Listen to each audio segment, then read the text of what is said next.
Maybe just to start, if you don't mind, give us just kind of like the short formal introduction of yourself like you would to a group for the first time. So name, title, and how you explain your work in a nutshell. Yeah, so I'm John Manuel, Chief Commercial Officer of Dryland Genetics. Um, my background is over 16 years in agribusiness, starting as a cash grain broker, all the way to in the procurement side of the industry, working at General Mills, and then later at Miller Milling Company, where I really transitioned into sales, marketing, business developments, and strategy, corporate strategy and planning role, which led to this opportunity at Dryland Genetics, where today my role at Dryland Genetics is really to make sure that there's a market for the crops we're trying to improve and produce. Specifically, our company today is focused on proso millet.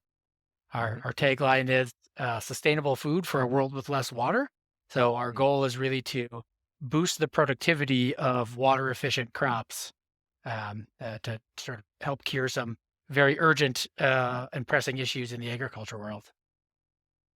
Yeah, and you and I have a similar background. My early career was with a company called DeBruce Grain, buying and selling grain, and then became Gavilon. And then I went to a small feed ingredient trading company called Capstone after that. But the first 8 years of my career were all in trading. So I saw you traded freight, which is a really interesting part of the industry, and then went to Yeah. General Mills and Miller Milling, which is really cool. Well, so what though attracted you to this opportunity? Because this is quite a bit different from what you were doing. Although business development, I always say about trading, it's like it's the perfect indoctrination to learning how to make money, just finding ways to make Yeah. money and manage risk, of course. But anyway, this is a little bit different. So what attracted you to this opportunity in particular? Yeah, I think the thing that attracted me most was, both in my time at General Mills and at Miller Milling on the procurement side of the industry, you had to answer a lot of things to help the sales side of the business where you have customers like, say a big corporation like Walmart asking you to fill out sustainability information, and trying to find solutions for your customers in that product. There's not a ton out there. There's a lot of different things being thrown at the wall today, lots of things happening in private carbon markets, and a lot of things that, quite frankly, products we had purchased or tried to get involved with that just, felt like a lot of documentation work and a lot of greenwashing, but didn't really provide any tangible solution. When I started learning about what was going on at Dryland Genetics and just learning a lot more about Proso Millet specifically, and how amazingly efficient of a plant it was, and how long it's been, in the human diet. It seemed like a really interesting project of, here's a plant we already know is super efficient that, is already growing in North America here today. It seems like an easy product to upscale and have some really, really tangible results on saving water, nitrogen use, and what that reduction in nitrogen use means for a real reduction of carbon production. So for me, it felt like, um, I'm always a believer in simplicity sells, and I think that something that can, easily produce tangible results, can be a great product and a great solution. So that really attracted it to me, as well as just the thought that, I think agriculture itself gets, tons of press these days about its impact on environment. And I think, and I'm a believer that agriculture is going to be, one of the main areas where we solve a lot of these issues too, just because of how market forces work, but also the ability of us to switch the way we use land, and can switch products that are more efficient and have a greater impact. Yeah. Well, I actually traded a little tiny bit of millet in my day, but it was always for bird seed. So, how did this grain that, as you said, has been around a long time and has been consumed by humans for a long time, how did it end up being known as like a bird seed crop, at least here in the U.S.? Yeah, I mean, I think for, a lot of crops, as we're learning, as more and more crops come to the forefront and ancient grains movements happened, we've learned that just, the green revolution that happened with Norman Borlaug, was one scientific fix to a really pressing problem of the time. But since then, a lot of other crops just sort of got left in the dust due to the yield never changing, no commercial development coming into it. So I think that's the main reason, if you look back historically, acres used to be quite a bit bigger and have dropped quite a bit, and really it's evolved into, the feed market where it is still a preferred feed is birdseed, where birds will prefer that over other grains because of its size and the nutritional punch it can pack. But to get into other feeds, it's essentially too costly because there's not enough acres of it grown today. Along with all the competition for feed for much cheaper, larger commoditized crops like corn and beans. So Right. But so what do you and your team at Dryland Genetics think has changed that, you're gonna sort of reverse course, from this thing sort of dropping in acres, dropping in uses to now, becoming more of a widespread, or a widely grown, crop in the US? yeah, it's really interesting, and I think maybe a good way to loop back to what attracted me to this opportunity is this was a crop that really hadn't been commercially improved, and so the founders Pat Schnabel and his son James Schnabel are brilliant plant scientists, and along with our head breeder Santosh Rajput have worked since 2014 to take the work that was done on some of those other larger crops and just apply some real cutting edge techniques to sort of map out the genome of millet, understand what's going to make it change on farm, and to really improve the agronomic viability of that plant, and essentially increase the yield. If you take a really efficient plant and you can increase its yield, you can then amplify its natural efficiency by getting more bushels over the same acreage. Um, and in the pure business terms, the main reason why acreage has shrunk is it's not really agronomically viable. Today the average yield is somewhere between 25 and 30 bushels an acre. And you need really high prices of it for it to work. So the crop is kind of right sized today. And that's really, the job I have is to make sure we can push the demand side to meet, what we know will happen as we make it more agronomically viable on farm by increasing yield. Right. And I'm sure one of the draws to millet specifically, is that efficiency you're talking about, specifically with water efficiency, Correct. because you can, if you don't get the rain, you could still produce a crop. But does that change if you're able to somehow double the yield? Then are you kind of back in that situation where, it does require that amount of water to produce the yield?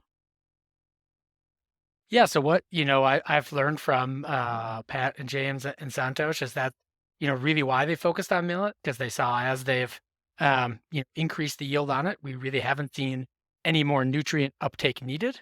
I'm sure there's going to be some at scale, but it's at a scale where it's going to still, consume considerably less.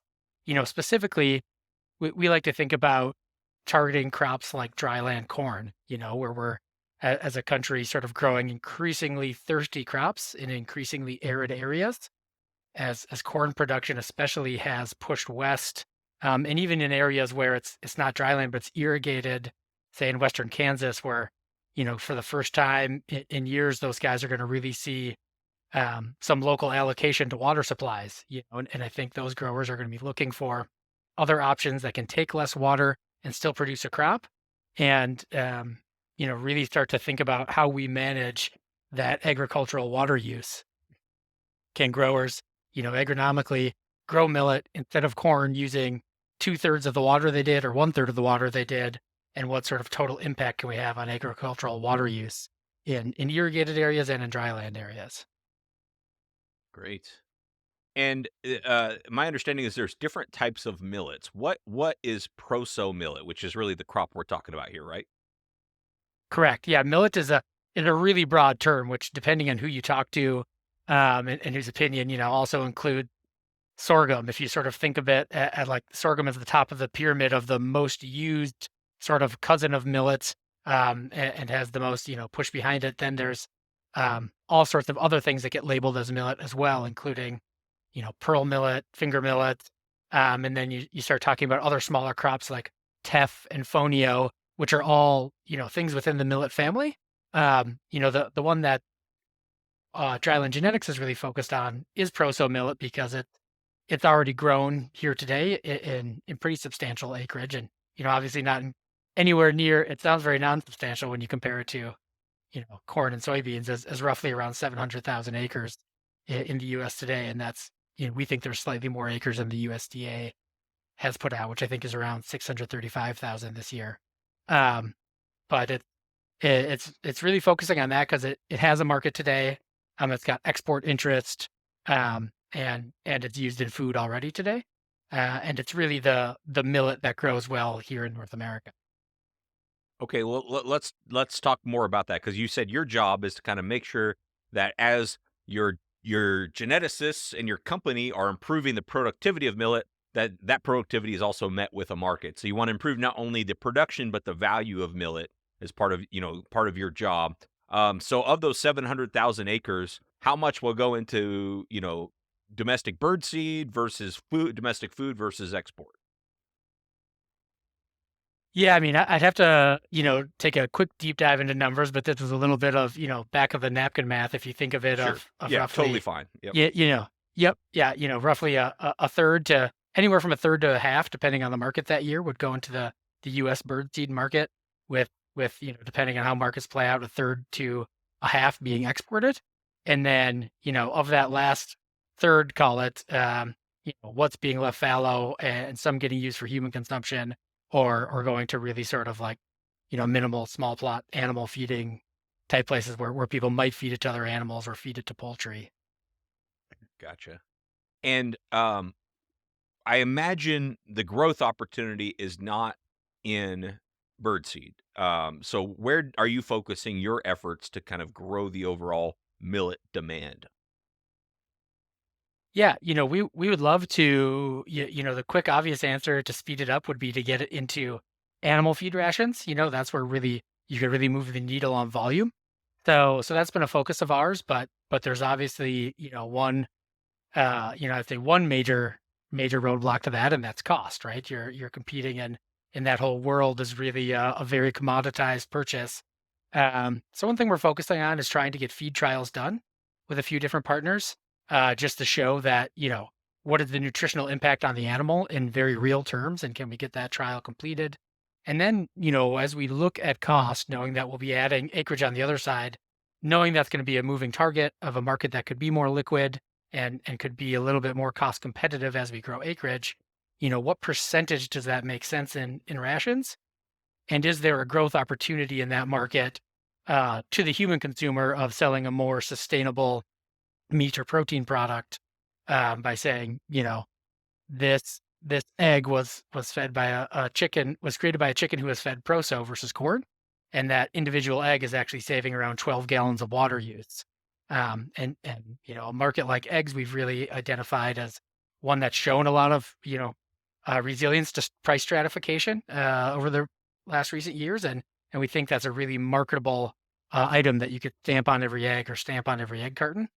And then all that same water efficiency applies as you get into feeding it for meat protein production, whether it's poultry or the thing we've been able to extrapolate out from an older study that was done on feeding hogs is that roughly 18 to 25 gallons per 4-ounce pork chop of water could be saved just to produce one 4-ounce pork chop. You'd save 18 to 25 gallons of water because you're using less water to grow the proso millet to feed the hog versus corn. If that makes sense.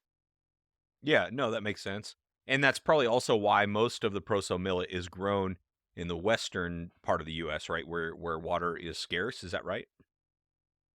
Correct. I mean, today proso millet's really a crop that people have been growing where, they're struggling to grow anything. If you think about the drought going on in Colorado today, and wheat having some really rough years out there, millet's a pretty natural part of the rotation out there because it doesn't really take a lot of water out of the ground. It can produce some cash for the growers, and it's one of the few things that can survive in tough drought years and produce cash for the growers out there. And just to touch back on the the question of how we're looking to increase it, then beyond feed, obviously, and I think this is a key part of getting into the feed channel is focusing on human consumption. I think, like most things, humans will care more about what's being fed to the animals they're eating if they care about whether or not they'd eat it themselves. And I think if we can get more humans to catch on and understand the environmental impact of millet, as well as the fact that it's safe, nutritious, tasty, you know, having that same message resonate through to the meat section at the grocery store is going to be much easier if humans are already making that choice to feed themselves. Are there parts of the world where millet is a regular part of the diet? Is that where those exports are going to? Yeah, some exports today, a lot of the exports today are going to feed high-end bird food markets in Asia, but there are plenty of places, especially in Asia, China, northern Japan, especially, and lots of places in Africa that are eating, proso millet as well as other types of millet. And then India is a huge market for it. That's where they grow a lot of millet. Millet's incorporated into lots of food. Um, so it's part of the human diet there. Most of those regions are millet producing regions already. So they're typically not importing a ton of it for their own consumption. But as part of the International Year of the Millet, that's really been a movement that's been led by India at the UN level. I do foresee, that demand ticking up, and either that production might grow locally, but some of it could come to a place that can grow stuff really quickly and efficiently, like North America. And I think it will increase our export market as well. Yeah, let's talk more about that. So that's through the Food and Agriculture Organization of the United Nations. Quinoa had a moment when it was named the year of quinoa in 2013. Pulses Mhm. had a huge moment in 2016 when it was year of the pulses. I host another podcast called Growing Pulse Crops, and I remember them talking about how important Yeah, that was when it happened. And 2023 is, as I understand, the year of the millets. So, what does that mean, correct. and kind of what do you hope sort of comes from this? Yeah, I think it's really interesting when you look back, and it's great that you've got that previous knowledge too of, what the UN did. The year of quinoa was sort of about, you know, pushing regional agriculture and helping regional agriculture and sort of catching a fad that was already starting a little bit. Year of Pulses was pushed by companies that were big pulse producers and really understanding and catching and sort of leading to some extent, the large scale plant protein movement, all kind of made possible by pulse crops adding into that. This one they've really this was pushed by India, obvious for reasons of they're a big producer of millet, but also part of UN's decade of action towards water conservation. And I think it's really important. So they're um, pushing it on the front end, and we know how that international market, having seen those past two crops being named, and those dollars that will happen from come into market around it internationally and here in the U.S. We know that there will be some uptick in millet, and we've seen some of those things on a smaller scale than what's happening with quinoa, of millet showing up in more products and being recognized as an ancient grain, and more companies handling them. So, I think the really amazing thing about it, knowing it's already grown here in North America, as that demand escalates because of that international push, this is a product that the supply chain can really build out fast because we're growing it here rather than, you know, like quinoa and chia as those sort of exploded, they became crops that were, getting grown in South America and getting carted around the world in containers, and imported into our market in containers. This is something that can expand really quickly here, and that's, a big part of why Dryland Genetics launched, and a big part of the reason why we went, full commercial this last year and launched our first commercial varieties in the market to growers to help, sort of prep this US marketplace to be ready for the International Year of Millet and the growth that's going to come afterwards. And talk to us about those commercial varieties. How much of a step up is it from the way proso millet has been grown before those varieties sort of hit the market? Yeah, so, it's hard because with a crop like millet, there's not as much available data as there is Right. things like corn, but based on our research data, anywhere from a 10 to 30% yield improvement we're finding on our DLG 240 variety, as well as then we have our second variety, DLG 40, which, we're getting, somewhere between about a 5 and 15% yield increase. Y but, that one's really targeted on a shorter maturity date. Because one thing we wanna do outside of just improving yield is also make, varieties that can grow in areas or better areas for Suda where millet's not growing today. We think geographical expansion will be key to it as well when you think of getting up into South Dakota, where it's grown pretty prevalently today, but further north into South Dakota and into North Dakota, and in places like Montana and Idaho, where there's colder climates, can we have varieties that produce there? And also then can we have varieties that will produce in hotter, warmer, longer weather climates like Texas, Oklahoma, Arizona, California, those places that are really, really watertight. So this year we launched, those two varieties with some significant yield increases, and then going forward we have over 3,500 lines in development today, because of the way our lead breeder Santosh has developed it, where he can, Hmm. not using any genetic modification, we're breeding about 4 to 5 generations in a crop year, sort of with the magic of millets and some proprietary crossing techniques that he uses to be able to um, essentially kick out genetic material very fast on millet, and then make 4 to 5 generational crosses in a year. And so we can really launch a lot of lines to go to research plot with the intent of having 2 to 3 lines that can go play in different markets, in the future going forward, that we can push out and really help the geographic expansion in North America of where you can grow millet to help compete against crops in areas where we really need a water solution. Right. And you just said that this is not genetically modified, so it's non-GMO. But is it gene edited? No, it is not gene edited either. We use modern techniques to map the genome and then understand. Uh, the founders have another company called Data to Bio, where they sort of have perfected this mapping genetic information using sort of trait selected markers to then be able to go make educated crosses and then match them with phenotyping. Which I am not a plant scientist. I had to ask a lot of questions when I came on board. As I understand it, that's a scientific way of saying looking at the plant and doing what you think it was going to do. So we've got big research plots in Iowa. The company is headquartered in Iowa, in Ames, Iowa, at the Iowa State Research Park, and our CEO and founder Pat Schnabel is an active professor today at Iowa State University. So a lot of coordination with the university that's really made this happen, and tons of research and lots of lines for Santosh and his team to analyze to help us select those traits to be able to move to a lot of different markets going forward. Okay. Yeah. Well, help us understand sort of the decision making at the farm level. If I'm looking at these new commercial millet varieties versus looking at doing other crops, um, obviously, um, my yield on something like millet is going to be less than something like dryland corn, assuming I can get enough water to produce dryland corn. Is that what it is? Is farmers looking at like, well, I may not get enough rain to produce a corn crop, so what can I produce that I'm pretty, that I reduce my risk of getting zero, but maybe my upside is less. Is that how it looks? Yeah, I think that's how it looks today. And that's the big thing with, really the exciting part about Dryland Genetics is the future and the future of millet. Hmm. Today when we go out to sell seed to growers, our competition is a variety that was last released in 1994.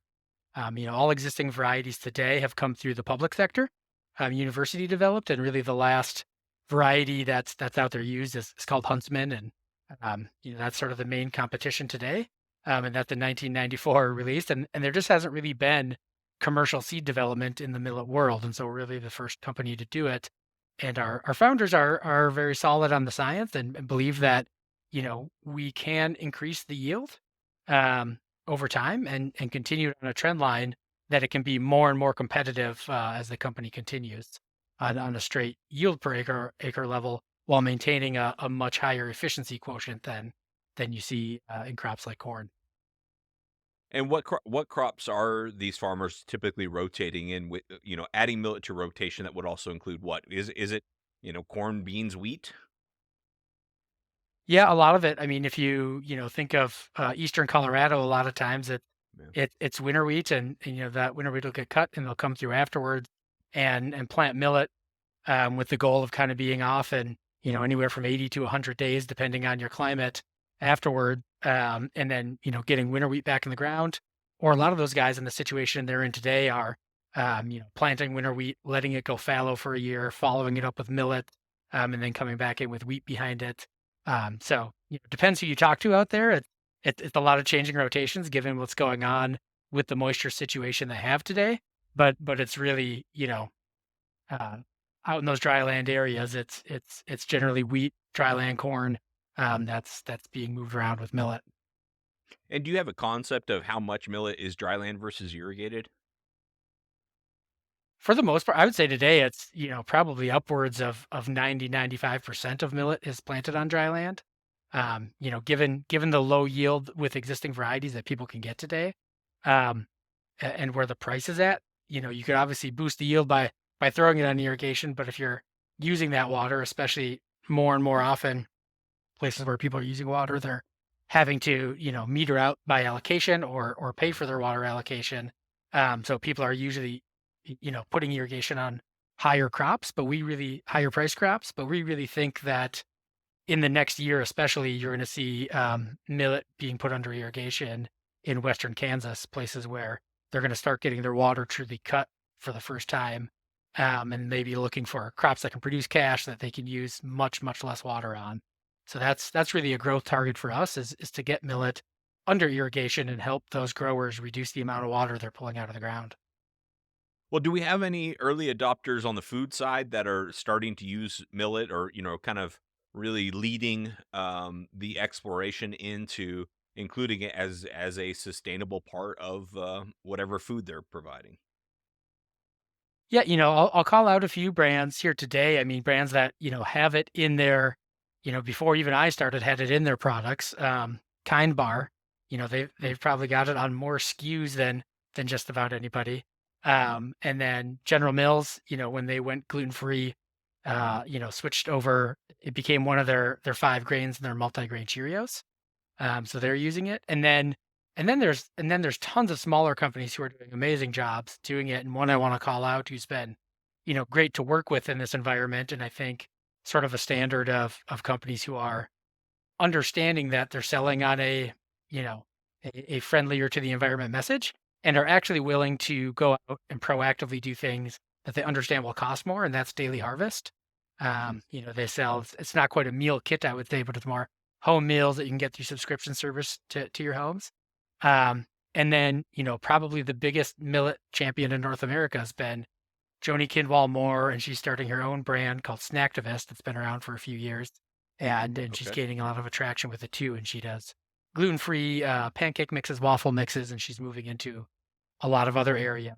Um, and I'm sure I'm leaving some people out here, but there's quite a few people exploring it, including the people who are processors, and that's one really important thing I've found in this millet world as I tried to understand the supply chain upon coming on board is that for human consumption it needs to be dehulled similar to an oat.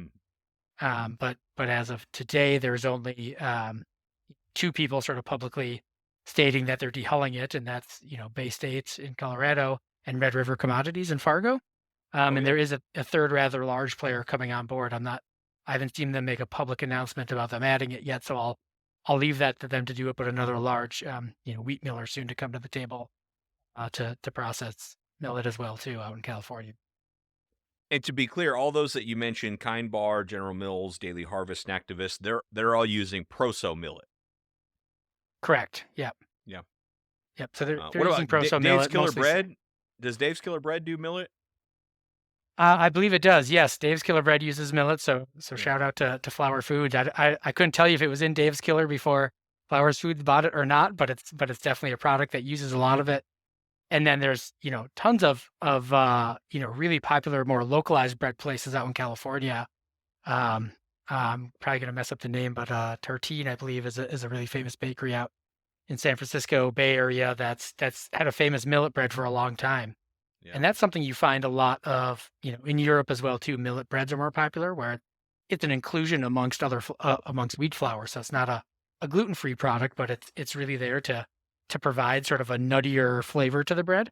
And, Right. and it's a popular bread in Europe and getting more popular in artisan bread markets. And I think that's really an area where we'll see quite a bit of growth is inclusion as, a specialty grain, which we've already seen, but then as sort of uh, a flour substitute and a flour, sort of supplement, if you will, to be added into flours, whether Hmm. it's trying to be more keto friendly or as a gluten-free replacement or as sort of a flavor enhancer in other breads.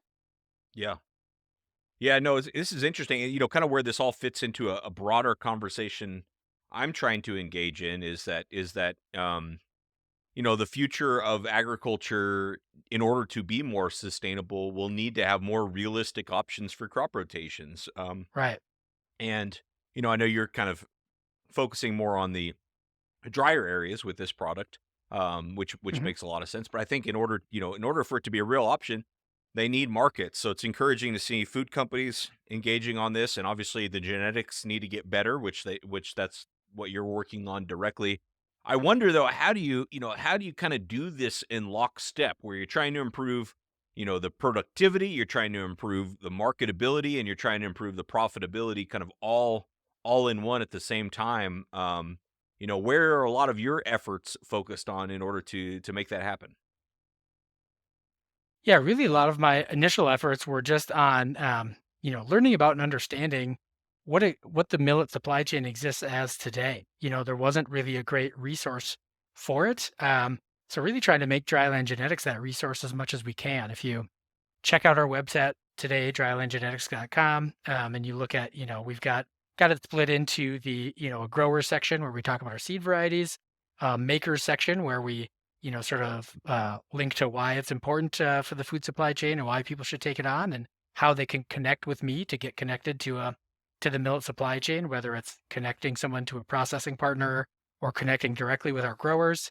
And then also an eater section so people can go there and learn why they would want to eat it and so that those makers and manufacturers can learn, from us, and hopefully we can be educational to people who want to use it about, today it gets marketed as an ancient grain a lot, and I'm trying to really encourage and meet with companies and show them, the statistics and ways in which it is really a tangible, sustainable product. And so if they've got ESG goals that they're sitting there going, I have no idea how my, company came up with that goal, but I need to come up with a solution as a sourcing professional. Encourage them to think about millet as a way that they can get tangible results, as well as speaking to the marketing and brand developing people at those companies, understanding that there too, because depending on the company, it's the marketing brand development side that's going to work on creating products that can meet those ESG goals as much as it is sourcing people and sustainability officers that are being tasked with figuring out how to meet these ESG goals their company's gone out and made claims about. No, I think that's absolutely true. I think where it becomes a challenge, I grew up in California, live in Idaho, lived and worked in Western Kansas, Western Nebraska, and West Texas. So definitely have seen some of the areas where groundwater has been depleted and where surface water is not in abundant supply. Um, where it gets really challenging is like to see it as my problem and instead of our problem, right? I think we all see it as our Right. problem. It's an issue. It's like, Yeah. but how do you get people to start seeing it as my problem? Because every time I turn on the tap, the water comes out, or every time, whatever the case may be.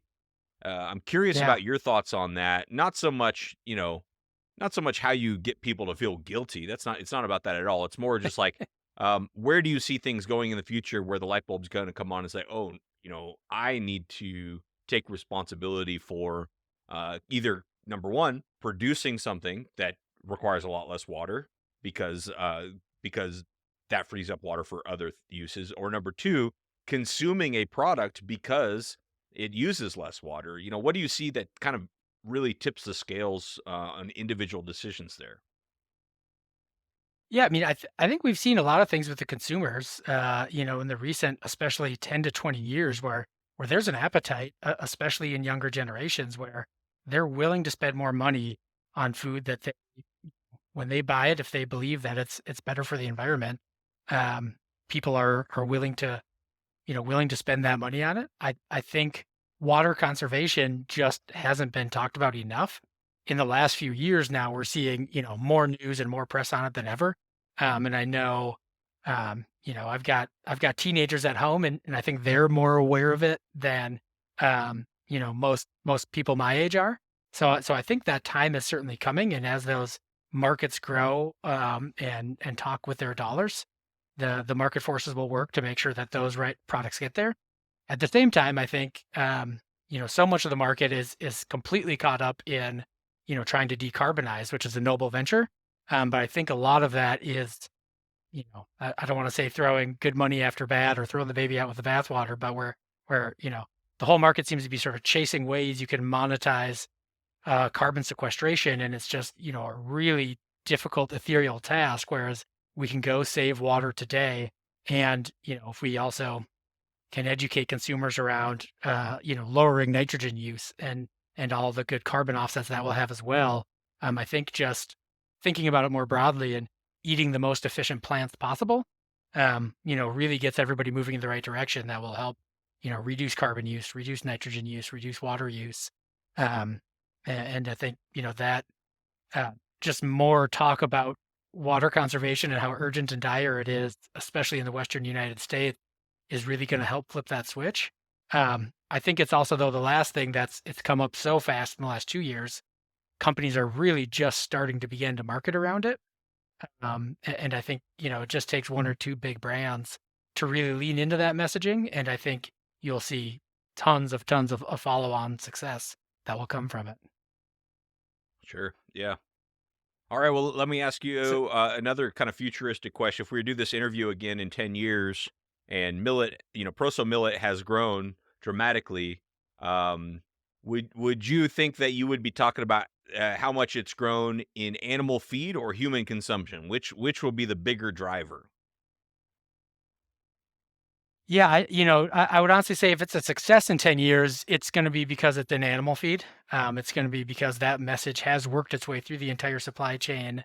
And, protein-based companies have had success selling, you know, more efficient products to the end user.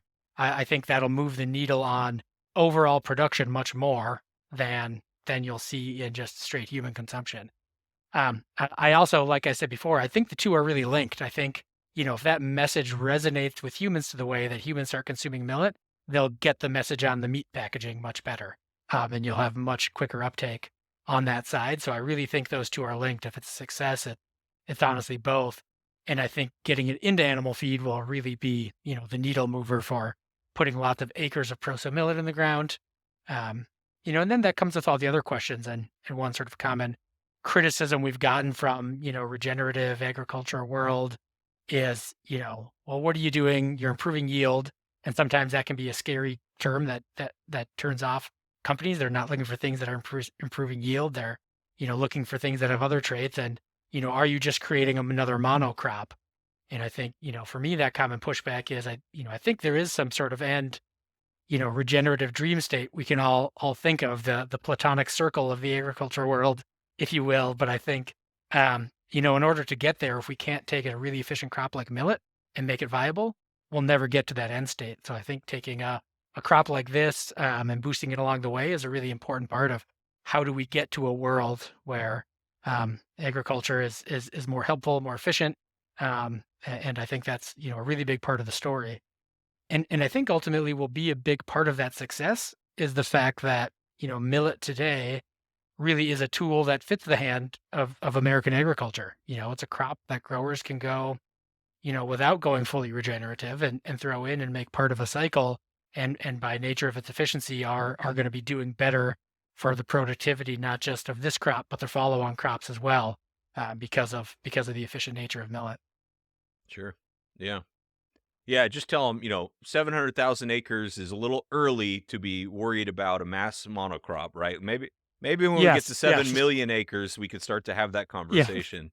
But yeah, no, totally. And I think it's another tool in the toolbox for farmers. And right now, when it comes to crop rotation, I think there are far too few tools in the toolbox that have really attainable markets, accessible markets. And so I think it's a great thing.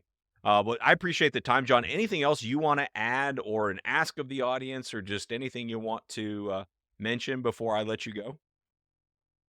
Yeah, really the only ask would be, when you're, thinking about what you're eating or what you're eating, whether it be a physical grain itself or meat on the table, think about what it gets fed and not thinking about that from a, purely organic or regenerative standpoint. Those things are all good, but just think of, what plants are being fed to that animal. And, on top of that, at your local grocer, look for millet, and if you can find it, buy it. And those products that have millet in it, and know that you're doing some good and using a little less water and a little less nitrogen than something else you'd be eating out there. And if it just says millet on the ingredients list or the packaging, can we assume that's proso millet, or could it be one of the many other types? That's a great question. It could be one of the many other types. Here in the United States, sorghum will be called out separately, Yeah. but for the most part, I would say if it's in food in the United States here, it's most likely, say 70% likely to be proso millet. And note that those other millets are efficient as well too, but I think the one that will really be the game changer here will be proso millet. But I am glad you mentioned it because that's one big thing we've discussed over the last year is, is there a way for us to work on branding through our varieties to have a more usable name like people have done with Kernza, a crop like that, or Right. something like that, or the store we like to use is canola because that had much more broad application where is there a way to call it out as separate and I think help it grow and open to any ideas if any listeners have any good ideas out there. So All right, John, thank you very much. Really appreciate the time. Looking forward to sharing the episode. So thank you. yeah, I really appreciate you having me on, Tim. It's great. I'm a big fan of the podcast, so it's great to be on.